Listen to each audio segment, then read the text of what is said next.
पिछले साल कनाडा के प्रधानमंत्री जस्टिन ट्रूडो ने आरोप लगाया था कि खालिस्तान समर्थक हरदीप सिंह निज्जर की हत्या में भारत के एजेंट शामिल थे। निज्जर की हत्या को लेकर भारत कनाडा के विवाद का असर अब कनाडा जाकर पढ़ने वाले स्टूडेंट्स पर भी पड़ता दिख रहा है। इस विवाद की वजह से दोनों देश एक दूसरे के कुछ राजनयिकों को भी निकाल चुके हैं।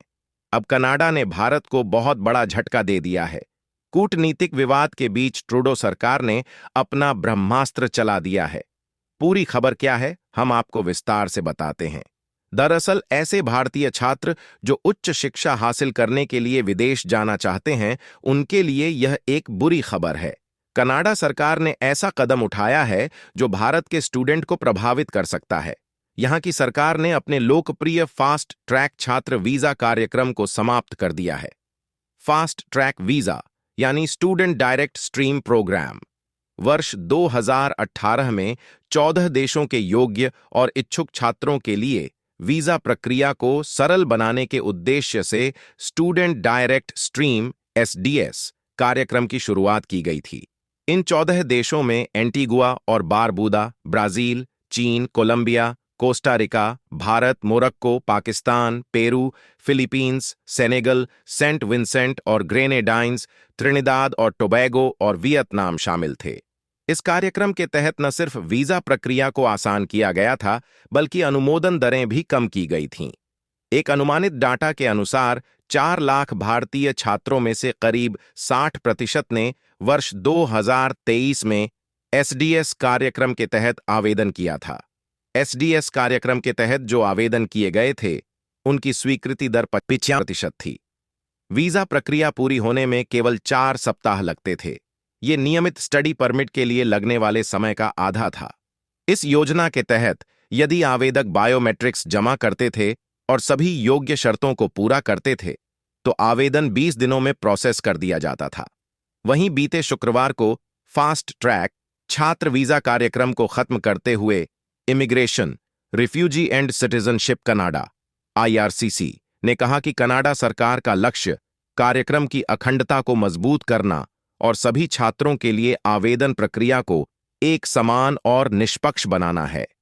IRCC ने कहा कि भावी छात्र अभी भी नियमित अध्ययन परमिट मार्ग के माध्यम से आवेदन कर सकते हैं, जिसके लिए गारंटीकृत निवेश प्रमाण पत्र वित्तीय सहायता के प्रमाण के रूप में स्वीकार किए जाएंगे।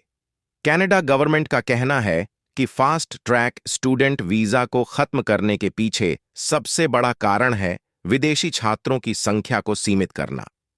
पिछले कई सालों में संसाधनों और आवास की जगह में कमी को देखते हुए कनाडा सरकार ने यह कदम उठाया। इस पॉलिसी में किए बदलाव के तहत अगले साल यानी कि वर्ष 2025 में कुल 4,37,000 छात्रों को परमिट देने का लक्ष्य रखा गया है, जिसमें हर तरह की पढ़ाई और कोर्स शामिल हैं। इनमें पोस्ट ग्रेजुएशन के कोर्स भी शामिल हैं। कनाडा ने भारत के साथ कूटनीतिक विवाद के बीच यह बड़ा ऐलान किया है। इस ऐलान से भारत को सबसे ज्यादा नुकसान हो सकता है। हालांकि कनाडा का यह फैसला पूरी दुनिया के लिए है। यह उपाय कनाडाई संस्थान में पढ़ने आने वाले सभी अंतर्राष्ट्रीय छात्रों को प्रभावित करेंगे। हालांकि इसका सबसे ज्यादा नुकसान भारत को होगा। कनाडा की सरकार ने कहा है कि इस कदम का उद्देश्य सभी अंतर्राष्ट्रीय छात्रों को एक सकारात्मक शैक्षणिक अनुभव देना है। आदेश में आगे कहा गया है, इस प्रतिबद्धता को पूरा करने के लिए 8 नवंबर को SDS को समाप्त कर दिया गया। SDS ने अध्ययन परमिट के लिए तेज प्रोसेसिंग समय की पेशकश की और आवेदकों की स्वीकृति की उच्च दर थी। घोषणा के बाद आवेदन किए गए अध्ययन परमिट को नियमित स्ट्रीम के तहत ही प्रोसेस किया जाएगा। वैसे कनाडा ने छात्रों को आकर्षित करने के लिए एक विशेष कार्यक्रम बंद कर दिया है। कनाडा सरकार के इस निर्णय से कनाडा से दूर हो सकते हैं भारतीय छात्र।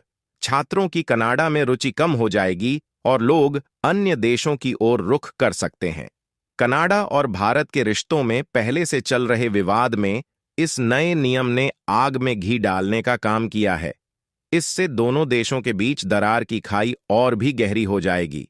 हम तो बस इतना ही चाहते हैं कि कोई भी देश आपसी रंजिश में स्टूडेंट्स के भविष्य के साथ खिलवाड़ ना करे।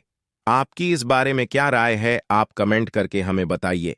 ऐसे और वीडियोस देखने के लिए हमारे चैनल को सब्सक्राइब कीजिए। धन्यवाद।